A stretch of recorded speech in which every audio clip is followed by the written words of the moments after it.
어머니한텐 장남이 있잖아요. 그 말을 들었을 때 잠깐 무슨 말인지 이해가 안 됐습니다. 제가 앉아있던 자리에서 아들 집 식탁이 낯설게 느껴졌습니다.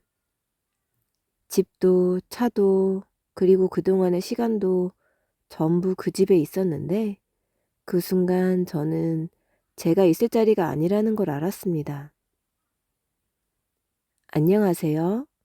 저는 막내 집에 모든 걸 해주고 살았던 사람입니다.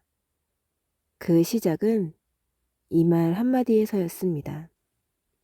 전에 말했던 아파트 계약해놨다. 계약서를 내밀었을 때 막내가 잠깐 멈칫했습니다. 그러더니 이내 손을 뻗었죠. 어머니, 진짜요? 제가 대답하기도 전에 며느리 선희가 남편 팔을 잡았습니다. 오빠, 어머니가 주시는 거잖아. 그렇게 아들 부부가 원하는 아파트를 사줬습니다. 명의는 일단 제 이름으로 해두었지만 나중에 바꿔줘야겠다고 생각했습니다. 막내가 아이를 낳고 나서 집이 좁다고 했습니다. 아이 키우기엔 불편하다고요. 그게 시작이었죠. 이듬해 봄이었어요. 며느리가 손주를 낳고 나서 외출이 어렵다고 했습니다.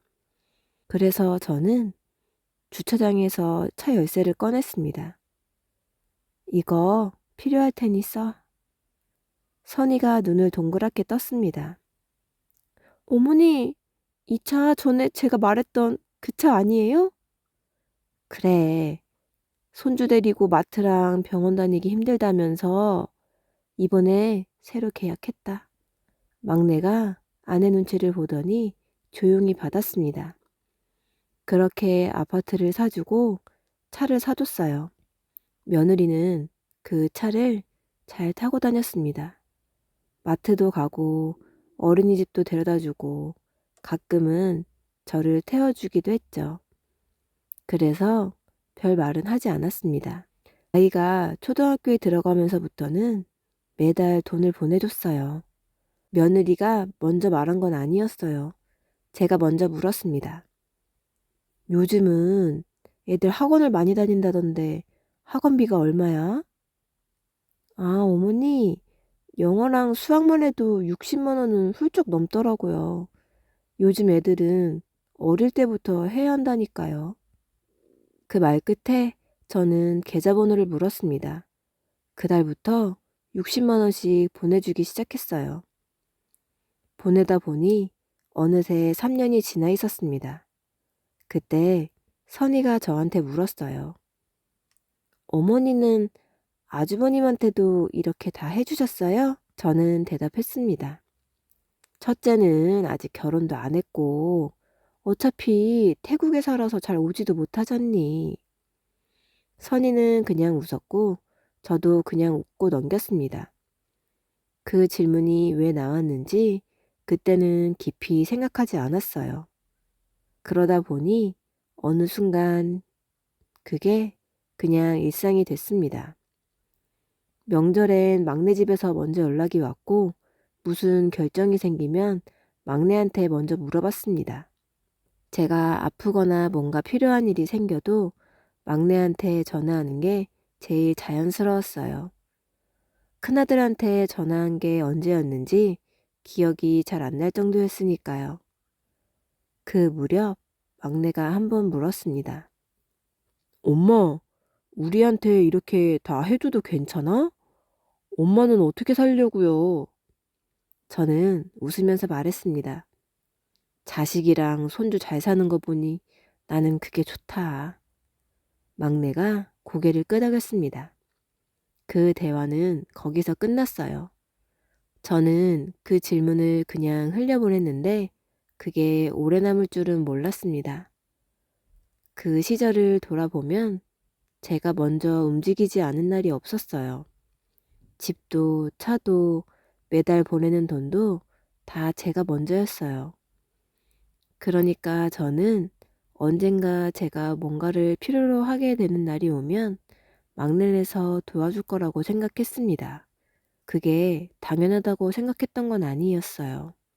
그냥 그럴 것 같았습니다. 그러던 어느 날 며느리에게 전화를 할 일이 있었어요. 어머니, 지금 선이가 좀 바빠서요. 막내 목소리가 짧게 끊겼습니다. 제가 전화한 건 별 이유가 없었어요. 그냥 목소리 듣고 싶어서였죠. 그런데 막내는 이미 끊으려는 사람처럼 말했습니다. 알았어, 그래. 전화를 끊고 나서 잠깐 앉아 있었습니다. 선이가 바쁜 건 맞는 말이었을 거예요.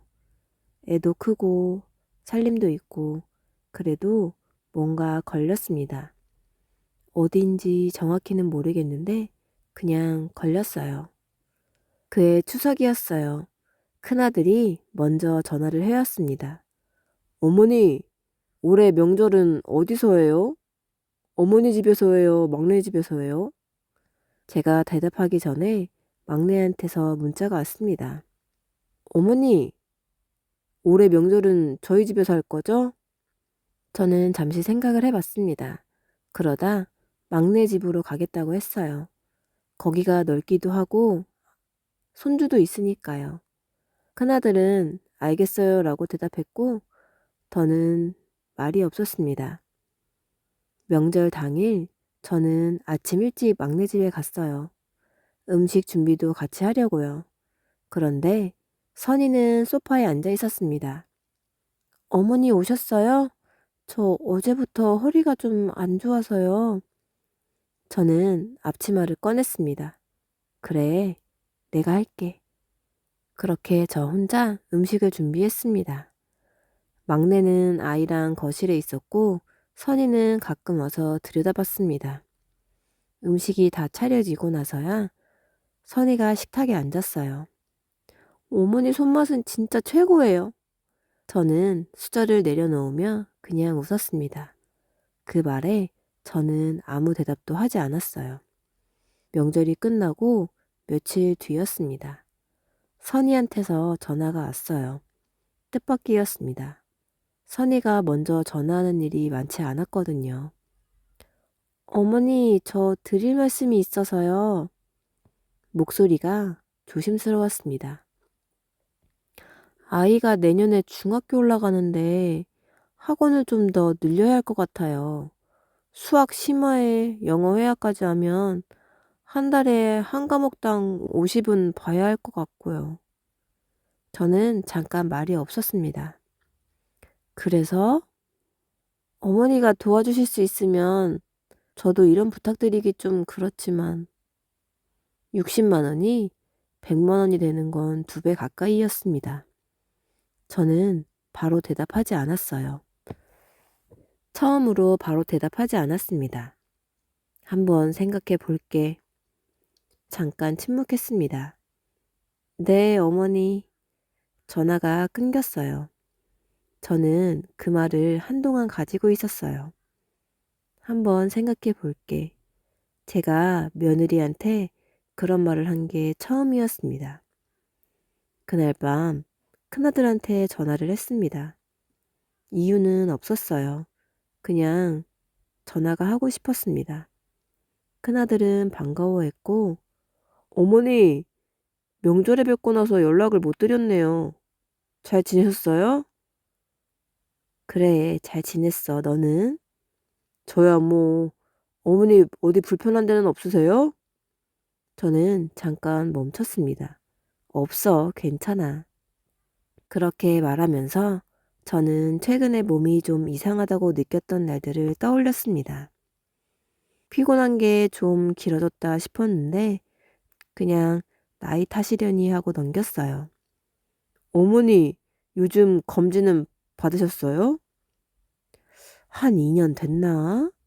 한번 가보세요. 요즘은 1년에 한 번씩은 받아야 해요. 전화를 끊고 나서 저는 달력을 봤습니다. 병원 예약을 해야겠다고 생각했어요. 그때는 그게 어떤 일로 이어질지 몰랐습니다. 유방암 2기입니다. 초기는 아니고요. 2기 초반입니다. 바로 치료 들어가시는 게 좋습니다. 저는 그 종이를 내려다봤습니다. 글씨가 있었는데 읽히지 않았어요. 수술해야 되나요? 일단 수술부터 검토하고 이후 경과를 봐서 결정할 거예요. 보호자분이랑 같이 오시면 더 자세히 말씀드릴 수 있어요.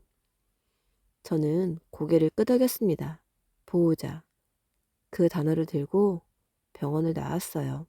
주차장에 서 있었습니다. 전화기를 꺼냈다가 다시 넣었어요.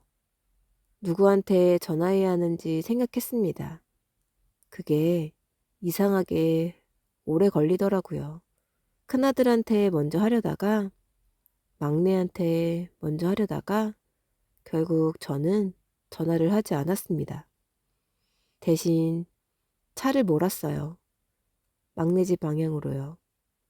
연락하고 가면 선이가 뭔가 준비할 것 같았고 저는 그게 싫었습니다. 그냥 편하게 들어가고 싶었어요.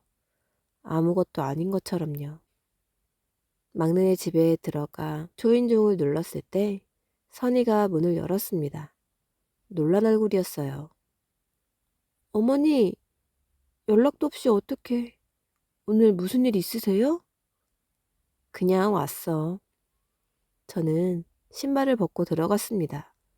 거실에 막내가 있었어요. 소파에서 일어났습니다. 어머니, 왜요? 얘기 좀 하자. 식탁에 앉았습니다. 선이가 물을 가져왔고 막내가 맞은편에 앉았어요. 저는 병원에서 받은 진단서를 식탁 위에 올려놨습니다. 병원 다녀왔어. 막내가 종이를 집어들었습니다. 읽는 동안 아무 말이 없었어요. 선이가 옆에서 같이 봤습니다. 유방암 2기요? 막내가 물었습니다. 의사가 수술해야 한다고 하더라. 막내가 종이를 식탁에 내려놨습니다. 잠깐 아무도 말이 없었습니다. 먼저 말한 건 선이었어요. 수술이면 입원도 해야 하고 회복도 오래 걸리잖아요. 그렇겠지. 어머니 혼자 사시는데 퇴원하고 나서가 걱정이네요. 저는 선의를 봤습니다. 그 말이 걱정인지 확인인지 알 수가 없었어요. 막내가 끼어들었습니다. 어머니, 일단 큰형한테도 알려야 하는 거 아니에요? 왜? 그래도 이런 건 가족이 다 알아야죠. 저는 잠깐 막내를 봤습니다. 형은 멀리 살아서 오기도 힘든데 나는 너한테 먼저 말하러 온 거야. 막내가 고개를 끄덕였습니다. 그런데 시선이 선희 쪽으로 갔어요. 선희는 물컵을 손으로 감싸고 있었습니다. 아무 말을 안 했어요. 그 침묵이 뭔가를 말하고 있었습니다. 다만 저는 그게 뭔지 그 자리에서 바로 짚어내지 못했습니다. 돌아오는 길에 큰아들한테 전화가 왔어요. 막내가 먼저 연락을 한 모양이었어요. 어머니, 왜 저한테는 말씀 안 하셨어요? 막내한테 먼저 가셨어요? 응. 어머니, 수술 날짜 잡히면 저도 알아야 해요. 병원 같이 가야죠. 그 목소리가 달랐습니다. 막내보다 단단했어요. 저는 운전하다가 잠깐 멈췄습니다. 알겠어. 어머니, 혼자 결정하지 마세요. 저한테 꼭 얘기해 주세요. 전화를 끊고 나서 한참 앉아 있었습니다. 막내 집에서 나올 때 선희의 표정이 계속 남았습니다. 그때 선희는 아무 말도 하지 않았어요. 끝까지. 제 생각이 틀렸을 수도 있지만 그런데 다음에 다시 그 집에 갔을 때 그때는 몰랐습니다. 그 말이 그렇게 나올 줄은요. 수술 날짜가 잡혔습니다. 다음 달 셋째 주였어요. 의사 선생님이 입원은 수술하기 이틀 전에 하라고 했습니다. 퇴원 후에도 한 달은 움직이는 게 불편할 거라고 했고요. 저는 그날 저녁에 막내한테 문자를 보냈습니다. 수술 날짜 잡혔다. 다음 달 셋째 주. 답이 왔습니다. 네, 어머니, 알겠어요. 그게 다였어요. 저는 그 문자를 한 번 더 읽었습니다. 입원 전날 막내 집에 다시 갔습니다. 직접 말하고 싶었어요. 수술 들어가기 전에 얼굴이라도 보고 싶었고, 퇴원하고 나서 몸이 불편할 동안 근처에 있어주면 좋겠다는 말도 하고 싶었습니다. 선이가 문을 열었습니다. 어머니 오셨어요? 거실로 들어가니 막내가 있었어요. 손주는 학원 갔는지 보이지 않았습니다. 셋이 식탁에 앉아 있어요. 저는 천천히 말했습니다. 수술 들어가면 한 달은 혼자 생활하기가 불편하겠다고 하더라. 태어나고 나서 시간 날 때 잠깐씩 와주면 좋겠는데. 막내가 선이를 봤습니다. 선이가 막내를 봤어요. 둘이 시선이 오가는 게 보였어요. 저는 그냥 앉아 있었습니다. 먼저 말한 건 선이었어요. 어머니, 저희가 요즘 애 학교 문제로 좀 바쁘고요. 그래. 낮에는 제가 없을 때가 많아서 도와드리기가 쉽지 않을 것 같아요. 저는 선의를 받습니다. 낮에 잠깐씩만 들러주면 돼. 선의가 잠깐 입을 다물었어요. 그러더니 막내를 봤습니다. 막내가 헛기침을 했어요. 그러더니 선의가 잠시 생각하더니 말을 이어갔습니다. 어머니, 있잖아요. 어머니한텐 장남이 있으시잖아요. 저는 그 말을 들었습니다. 막내를 봤습니다. 막내는 식탁 위 어딘가를 보고 있었어요. 제 눈을 보지 않았습니다. 저는 잠깐 서 있었어요. 그리고 잠깐 멈췄습니다. 그리고 더 묻지 않았어요. 알겠어. 저는 일어났습니다.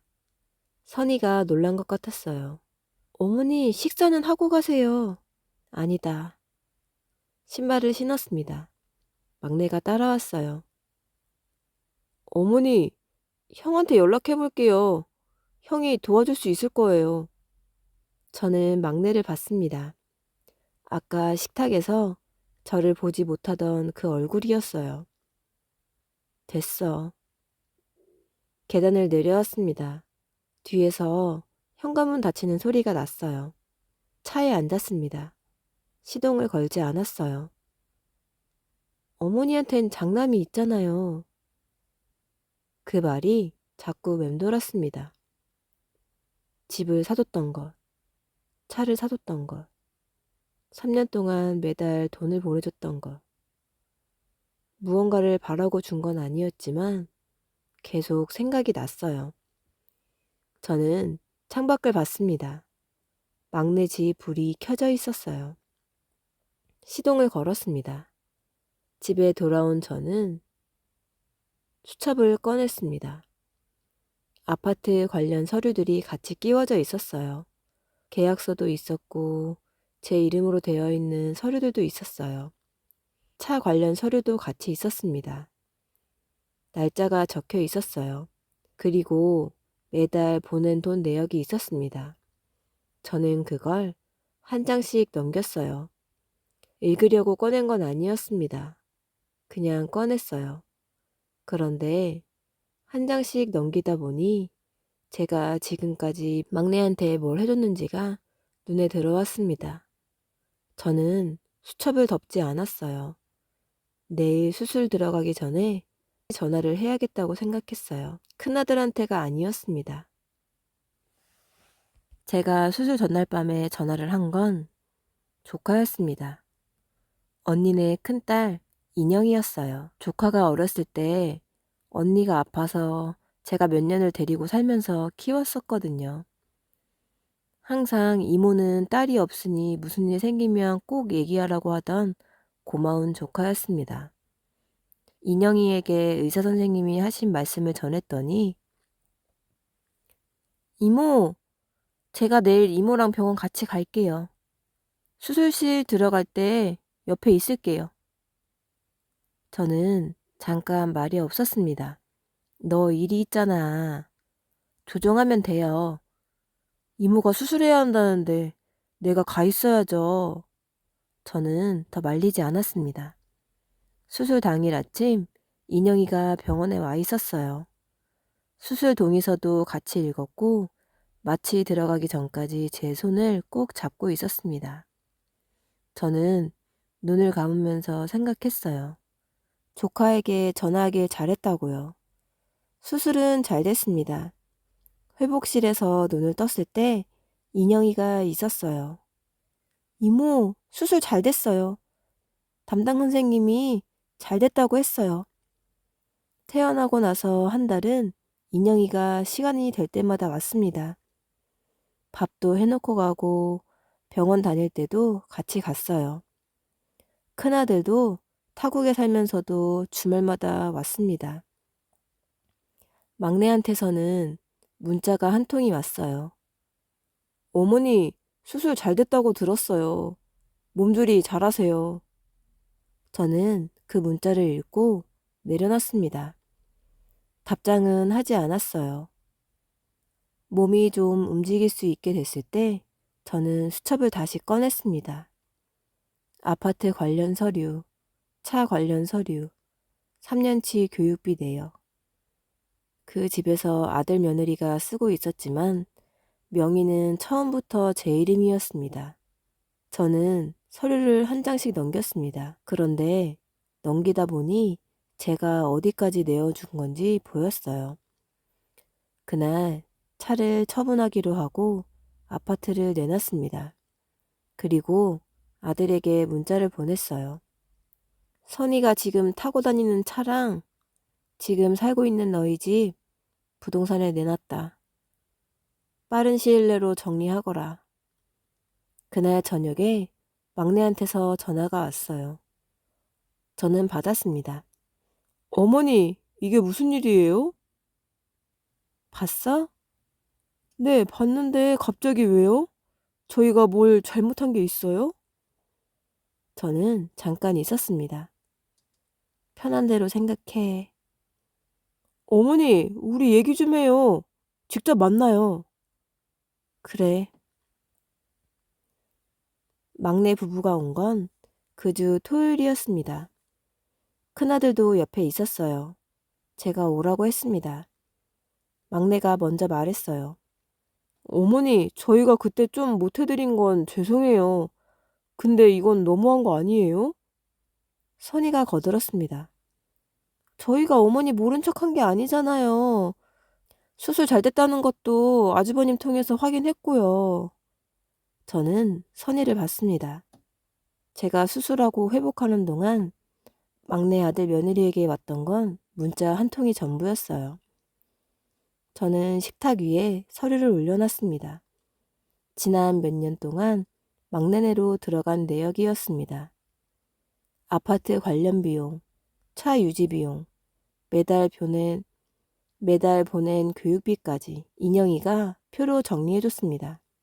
막내가 그걸 봤어요. 선이도 봤습니다. 아무도 말을 하지 않았습니다. 저는 서류를 식탁 위에 밀어놨어요. 큰아들이 한번 보고 내려놨습니다. 막내가 고개를 숙였어요. 선이가 무언가 말하려고 했습니다. 저는 자리에서 일어났어요. 오늘은 여기까지 하자. 선이가 멈췄습니다. 막내가 선이 팔을 잡았어요. 저는 그 이야기를 끝까지 듣지 않았습니다. 그날 이후로 저는 더 이상 먼저 움직이지 않았습니다.